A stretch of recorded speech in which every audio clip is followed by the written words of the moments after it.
Hello bachcho, let's see this question. The question says that an urn contains 5 white and 8 black balls. Two successive drawings of each of 3 balls at a time are made such that the balls drawn in the first row are not replaced before the second draw.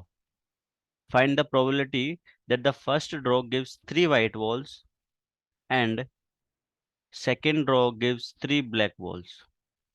तो चलिए solve करते हैं। Question में क्या given है? Question में बोल रहा है कि टोटल हमारे पास में 13 बॉल्स है, जिनमें से 5 वाइट है एंड 8 ब्लैक बॉल्स है। और उसमें हम क्या कर रहे हैं, 2 बार सक्सेसिव ड्रॉ करेंगे। ठीक है, पहली बार में हम 3 बॉल्स ड्रॉ करेंगे एंड दूसरी बार में भी 3 बॉल्स ड्रॉ करेंगे। और हमसे बोल रखा है, कंडीशन दी है कि भी जब हम पहली बार ड्रॉ करते हैं तो उसको रिप्लेस नहीं करते हैं।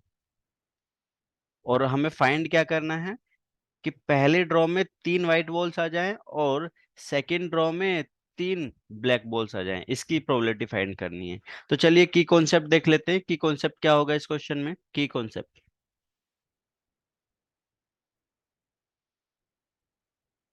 देखो बच्चों, इसमें क्या हो रहा है, अगर हम मान लें इवेंट ए बोल दें, ड्रॉइंग द 3 वाइट बॉल्स, है ना, मतलब थ्री फर्स्ट, पहली बार में 3 बॉल्स ड्रॉ करना इवेंट ए मान ले, और दूसरी बार में 3 बॉल्स ड्रॉ करना इवेंट बी मान ले।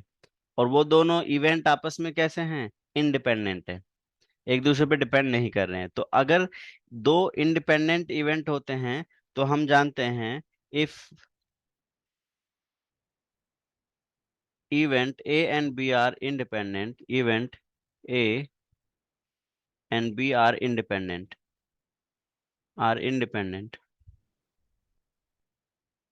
then we can write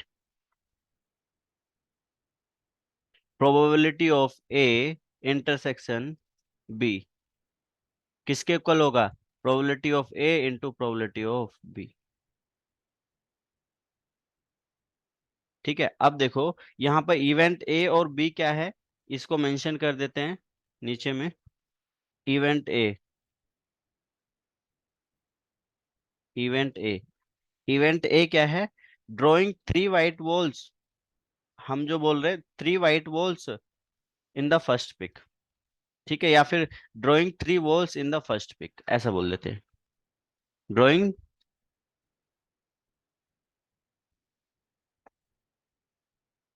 3 white balls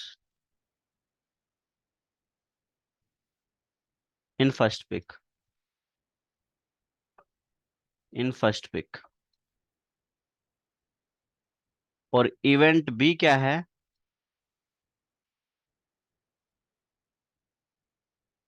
drawing 3 black balls in the second pick, drawing 3 black balls in second pick. अब देखो इसकी प्रोबेबिलिटी हम, अगर हम निकालना चाहें, पी ए और पी बी निकालना चाहें, तो वो क्या होगी? ध्यान से देखना, जब हम 3 वाइट बॉल्स पिक करेंगे, टोटल हमारे पास में कितनी है?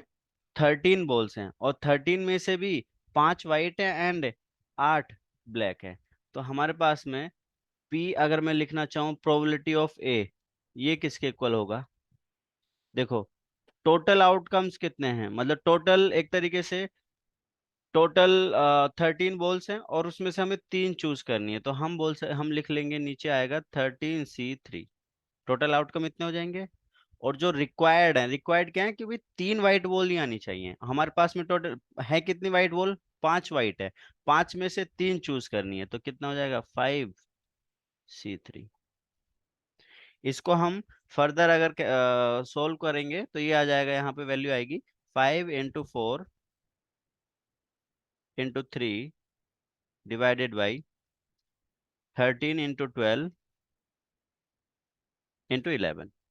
ठीक है, अब देखो सिमिलरली अगर हम निकालना चाहें P B, probability of B, कि भाई सेकंड पिक में 3 ब्लैक बॉल आ जाए, तो उसका क्या होगा? ध्यान से देखो, हमारे पास में रिप्लेस नहीं कर रहे हैं, ये ध्यान रखना है। तो अभी टोटल बची कितनी है, 3 निकल चुकी हैं। तो कितनी बची हैं, 10 बॉल्स निकल चुकी हैं, 10 बॉल्स बची हैं। तो 10 में से हमें कोई 3 चूज करनी है। और हमारे पास में टोटल ब्लैक बॉल्स कितना है, 8 ब्लैक बॉल है। और 8 में से हमें 3 चूज करना है। तो ये हो जाएगा रिक्वायर्ड आउटकम 8C3। तो इसको हम फर्दर सोल्व करेंगे तो ये आ जाएगा 8 into 7 into 6 divided by 10 into 9 into 8।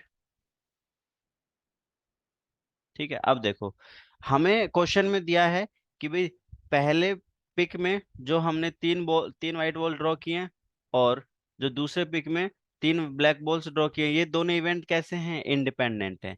तो वी कैन राइट, हम बोल सकते हैं, नेक्स्ट पेज में लिखेंगे कि भाई ये दोनों एक साथ हों, कि भाई पहले पिक में 3 वाइट आ जाएं एंड दूसरे पिक में 3 ब्लैक। तो उसकी प्रोबेबिलिटी क्या होगी, रिक्वायर्ड प्रोबेबिलिटी, ये हो जाएगा probability of a, 3 white ball आ गई एंड 3 ब्लैक बॉल आ गई। तो इसको हम लिख सकते हैं probability of A into probability of B. और ये वैल्यू हम ऑलरेडी कैलकुलेट कर चुके हैं, P A and P B. वो कितना है, 5 into 4 into 3 divided by 13 into 12 into 11। ये हो गया P A into P B कितना है, 8 into 7 into 6 upon 10 into 9 into 8। ये हो गया पीबी। तो देखो बच्चों, अगर हम इसको फर्दर सोल्व करेंगे, 8 से 8 कैंसिल हो जाएगा, है ना। तो ये इसको हम फर्दर सोल्व करने पे हमारे पास में रिक्वायर्ड प्रोबेबिलिटी आ जाता है, कैलकुलेशन करने पे ये 7/429। और यही हमसे पूछा था। I hope you understood it well. Best of luck, thank you.